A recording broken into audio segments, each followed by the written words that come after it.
वरळीतला जुना 188 आणि फेररचनेनुसार झालेला 193 क्रमांकाचा हा वॉर्ड आहे। गेली 15 वर्ष या ठिकाणी शिवसेनेची सत्ता आहे आणि आता आपल्याला पाहायला मिळतंय की इतरही पक्ष तितक्याच प्रमाणात या ठिकाणी ॲक्टिव्ह आहेत। चर्चेला आपण सुरुवात करणार आहोत। गेल्या 5 वर्षांचा आढावा आपण या ठिकाणी घेणार आहोत आणि नेहमीप्रमाणे आपण संधी देणार आहोत। पहिली संधी देतोय आपण सत्ताधाऱ्यांना। गेल्या 5 वर्षांमध्ये नेमकी कोणती कामं या ठिकाणी महत्त्वाची करण्यात आली आणि कोणती कामं जी झाली नाही आहेत त्याबद्दल काय सांगाल? माझ्या विभागामध्ये म्युनिसिपल शाळा आहे, त्याची दुरावस्था होती, त्याचंही रिपेअरिंग सुरू आहे। आमच्या कोळीवाड्यामध्ये सातत्याने जवळजवळ 4 ते 5 वर्ष म्हणजे जास्त वर्ष झाली आहे, सातत्याने सणवार आले की लाईट जाते।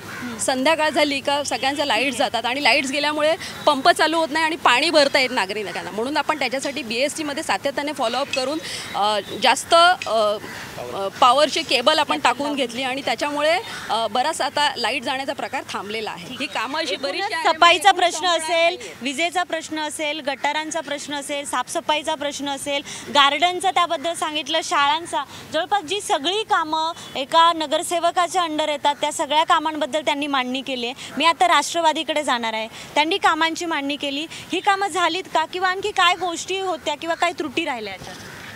मी आपल्याला सांगू इच्छितो की मुंबईतील जी 5 बेटं होती त्यापैकी हे वरळी गाव हे एक बेट आहे आणि सुंदर असलेलं हे बेट आज या ठिकाणी आपण पाहत असाल की संपूर्ण वरळी कोळीवाड्याचा हा विकास न होता भकास झालेला आहे। ज्या गावठण होतं त्या ठिकाणी संपूर्ण स्लम झालेलं आहे। हे पाप कोणाचं असेल तर ते आपण सत्ताधाऱ्यांचं पाप आहे। तुमचं काय मत आहे? ही कामं जी आहे ती झाली का? कुठली कामं होणं बाकी राहिलं? आज कोळीवाड्याचा विकास बघितला त्या दृष्टीने तो विकास झालेला असं दिसत नाही आहे, कारण कोळीवाड्यात जायला रस्ते बरोबर नाही। एक बाईक गेली की दुसरी बाईक येत नाही। या रस्त्याचा विकास अजूनपर्यंत कोणी केलेला नाही। दुसरी गोष्ट मार्केटचा एरिया आहे, मार्केटचा एरिया एकदम अतिशय घाण आहे। आता या ठिकाणी हा मैदानासमोर तुम्ही बघताय घाण पडलेली आहे, कारण कचरा टाकायची व्यवस्थाही नाही आहे। अशा प्रकारे हा काम झालेला आणि ह्यात कुठल्याही 15 वर्षामध्ये काय असं मोठं काम झालेलं दिसत नाही। तुम्ही असं म्हणतायत की कचरा टाकण्यासाठी जी व्यवस्था नाही आहे असं तुम्ही म्हणताय। बरं, मी आता भाजपकडे जाणार आहे। सत्ताधाऱ्यांसोबत तुम्ही आहात, काय सांगाल? त्यांनी कामांची मांडणी केली, आपण 2 विरोधी पक्षांचं पण मत ऐकलं, तुमचं म्हणणं काय? मुळामध्ये कोळीवाड्यावर खरोखर अन्याय झालेला आहे, कारण की इतके वर्ष कोळीवाड्याचा विकास का नाही झाला आहे? टॉयलेट, संडास, बाथरूम हे सर्व विषय तिथे लागत राहिलेत, पण आता त्या लोकांना तिथला विकास पाहिजे। मी मनसेकडे जाणार आहे, काय सांगाल? आपण ऐकलं की विरोधकांनी जे आरोप केले त्यातली अनेक कामं ही राज्य सरकारच्या अंडर पण होती, पण तुम्ही वॉर्डातल्या कामांबद्दल काय सांगाल? आता मॅडमने जशी कामं सांगितली खूप कामं केली। मी 10 वर्षापूर्वी का नाही झाली कामं? आता आमच्या कोळीवाड्याचा रस्ता एवढा खराब आहे ना, सिनियर सिटीजनला चालायला व्यवस्थित मिळत नाही। आणि आता जे काम केलं आहे आपण गटर लाईनचं, इकडे आमच्याकडे कसं चालतं, ह्यांना पाहिजे ती कामं करतात, जनतेला पाहिजे ती कामं होत नाही कोळीवाड्यामध्ये। आणि विजेचा प्रॉब्लेम ह्याच्यामुळे होतो कोळीवाड्यामध्ये की आता इनलिगल जी घरं झाली आहेत ना त्याच्यामुळे वीज तुटवडा झालेला आहे, त्याच्यामुळे ती वीज जाते जास्त पॉवरमुळे। पण ती घरं का झाली? नगरसेवकाचं लक्ष पाहिजे ना त्याच्याकडे। अनधिकृत बांधकाम करतात, मोठी मोठी घरं बांधतात, त्याच्याकडे लक्ष पाहिजे। आणि जी गाडी फिरते रात्रीची, ती गाडी फिरते पण त्यातला अर्धा रस्ता खाली असतो, अर्धा कचरा गाडीत असतो, त्याच्यामुळे पब्लिकला त्रास होतो। ठीक आहे, 2 मुद्दे वारंवार आलेले आहेत। एक म्हणजे स्लममध्ये जे होणारं अनधिकृत बांधकाम आहे त्याचा मुद्दा असेल आणि दुसरी गोष्ट साफसफाईचा जो मुद्दा आहे, त्यांचं म्हणणं आहे की तो कचरा वाहून नेणारी जी व्यवस्था आहे त्याचा तुटवडा। या 2 गोष्टींबद्दल काय सांगाल? कचरा वाहून नेण्याची मला तरी वाटते काही समस्या नाही आहे, कारण का घंटागाडी जर तुम्ही बघितली रात्री आल्यानंतर अक्षरशः नागरिक डब्बा घेऊन उभे असतात, कचऱ्याचा डब्बा घेऊन असतात आणि गाडी आल्यानंतर त्यांचं म्हणणं काय? आता गाडी बंद आहे कारण त्याचं काम चालू आहे, तर त्याची पण व्यवस्था केली पाहिजे यांनी। रेग्युलर नाही असं? हां, रेग्युलर नाही आहे गाडी दुसऱ्या रोडनी येते, घंटागाडी बंद झालेली नाही, डोल गाडी येते आणि डोर टू डोर। तर त्यांचा प्रश्न त्यांनी मगाशी उपस्थित केला काँग्रेसवाल्यांनी की इथे कचऱ्याचा प्रॉब्लेम आहे, पण त्याचं उत्तर ह्यांनीच दिलं की यांची गाडी आहे घंटागाडी। मग जर घंटागाडी येते तर मग प्रॉब्लेम कसा काय? कोळीवाड्यामध्ये झोपड्या नाही आहेत हे तर मी स्पष्ट करू इच्छिते। झोपड्या नाही आहेत, घरं आहेत. आणि अनधिकृत बांधकामासाठी आधी शेजारचे जे नागरिक आहेत ना त्यांनीही जागरूक राहायला पाहिजे की आपल्या बाजूला एखादं घर होते तर त्यांनीही तक्रार केली पाहिजे. फक्त नगरसेविका जबाबदार नाही आहे त्याच्यासाठी, कारण नगरसेविका प्रत्येक गल्लोगल्ली किंवा प्रत्येक ह्याच्यात फिरत नाही अनधिकृत बांधकामं बघत.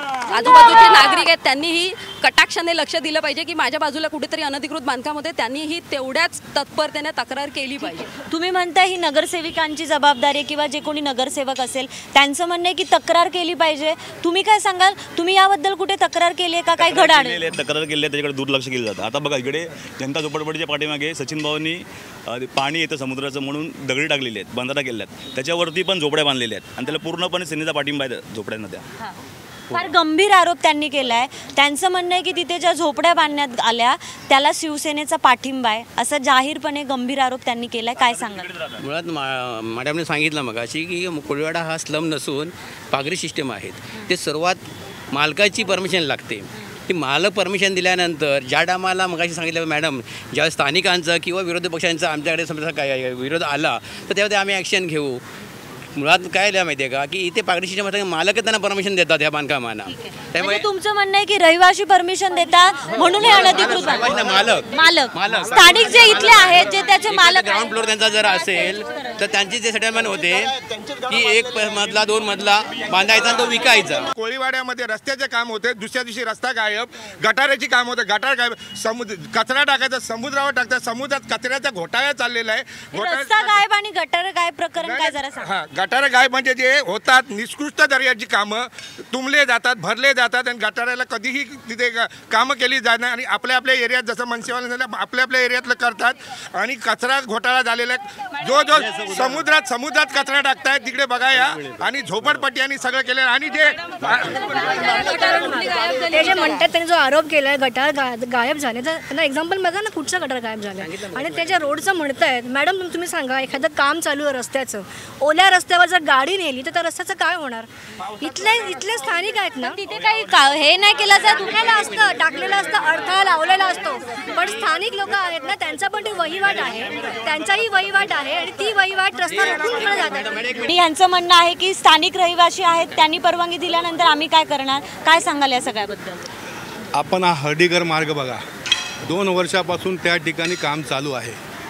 त्या ठिकाणी बोर्ड नाही, कोण कॉन्ट्रॅक्टर काम करतोय, कधी पूर्ण होणार, 2 वर्ष काम चालू आहे. दुसरी गोष्ट मी तुम्हाला सांगतो, मॅडम ज्या आहेत त्या शिक्षण समिती अध्यक्ष आहेत. या मुंबई महानगरपालिकेमध्ये 2,500 कोटीचं बजेट शिक्षणावरती आहे. 4,38,000 पटसंख्या होती, 55,000नी पटसंख्या कमी झाली. 64 शाळा बंद झाल्यात, त्यातल्या 34 मराठी शाळा बंद झाल्यात. मला सांगा की या काय काम करत असतात तिथे? मध्यान्ह भोजन मिळत नाही. त्यांनी एक मुद्दा उपस्थित केला आहे, शिक्षण समितीचे जर आपण अध्यक्ष आहात तर मराठीचा मुद्दा असेल किंवा मराठी शाळांचा मुद्दा असेल, शिवसेना किंवा मनसे दोन्ही पक्ष वारंवार लावून धरतात. असं असताना पटसंख्या कशी कमी होते असा त्यांचा आरोप आहे. मध्यान्ह भोजन वेळेत मिळत नाही असं ते म्हणतात. आपले जे शिक्षिका आहेत ते BA DED लेवलचे आहेत आणि उपक्रम बरेचसे आहेत, स्पोर्ट्स आहेत. शिक्षणाचा विषय निघाला तर मला एक उपप्रश्न आहेत 2. एक म्हणजे तुम्ही ज्याचा उल्लेख केला की 27 वस्तू दिल्या जातात. आजही आपण इंटरनेटवर जर सर्च केलं तर अनेक शाळांमध्ये या वस्तू वेळेत मिळत नाही. मिळालेल्या आहेत. या वर्षी पहिल्या दिवशी 27 सगळ्या वस्तू. माझं पुढचं वाक्य असं आहे, हे वर्ष सोडून गेल्या 4 वर्षात वेळेवर वस्तू नाही मिळाल्या. ते माझ्याशी कनेक्टेड नाही. मी ह्या वर्षी आहे, या वर्षी सगळ्या 27 मिळतात. टॅबमध्ये पण घोटाळा झालेला आहे मोठा. ते निष्कृष्ट दर्जाचे टॅब होते.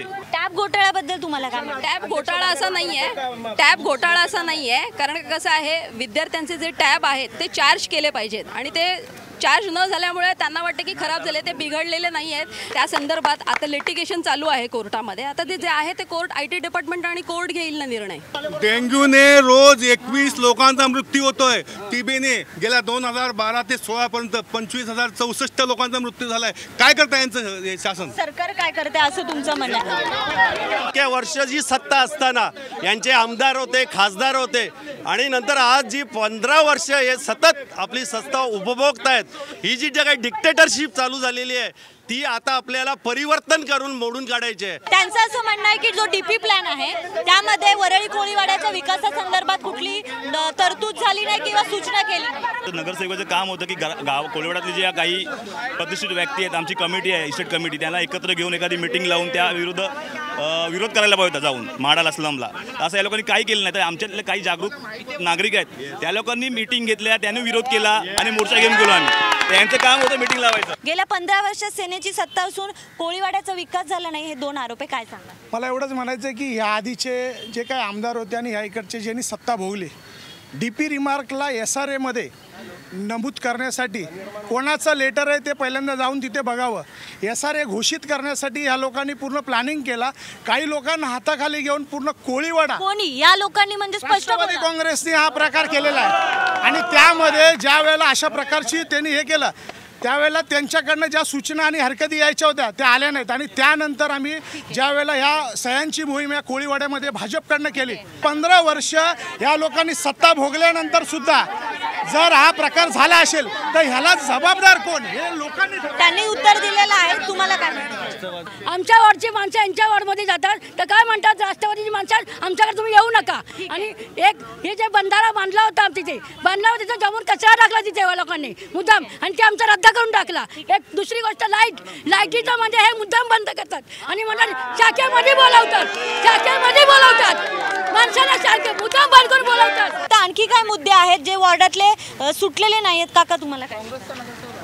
रस्त्याने चालताना माणसाचा पाय मुरगळतोय, म्हाताऱ्या माणसांना एवढा त्रास होतोय की तो रस्ता कोणत्याही प्रकारे हे आज 15 वर्ष झाली असताना अजिबात त्याची व्यवस्था नाही. शौचालय दुरुस्ती झालेली आहे. आता स्वच्छ भारत अभियानांतर्गत आपण घरोघर शौचालय बांधण्याचा सुद्धा प्रस्ताव आपण मार्गी लागतोय. त्याच्यानंतर नवीन शौचालय आपण गोल्फादेवी मंदिर आहे, तो गोल्फादेवी रोड आहे, तिथे आपण नवीन शौचालय 2 बांधतोय. आणि एक दुसरं स्लम आहे आमचं टोपलीवाडी, तिथे सुद्धा 2 नवीन शौचालय आपण बांधतोय. मॅडम नगरसेविका म्हणून ह्या म्हणतात का आम्ही इथे कामं केले तिथे कामं केले, पण तरे गल्लीमध्ये मी पुराव्यासकट बोलते जी संडास बांधली गेले त्याचे दरवाजे सुद्धा काढून देण्यात आले का, तर ते सचिन भाऊंनी केलेत म्हणून. 15 वर्ष सत्ता असून सुद्धा शिवसेनेने काय कामं केली आणि इतर पक्षांना लोक आता संधी देत आहेत का, हे आता येणाऱ्या निवडणुकीतच पाहावं लागेल.